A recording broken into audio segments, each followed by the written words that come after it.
Hey everyone, Keith and Soba here, and in today's product snack, we're going to talk about why NPS may not be a good product metric.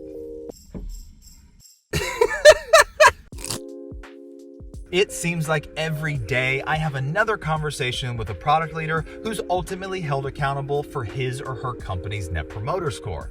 And listen, NPS certainly has a role to play in some organizations, but I would argue that it should never be considered primarily a product team metric. And the reason for this is super simple. You can dramatically improve your Net Promoter Score without making any changes or improvement to your product at all.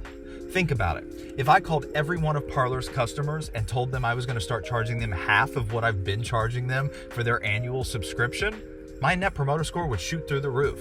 And that's without doing anything to improve the usability of my product or to bring about more value for my users.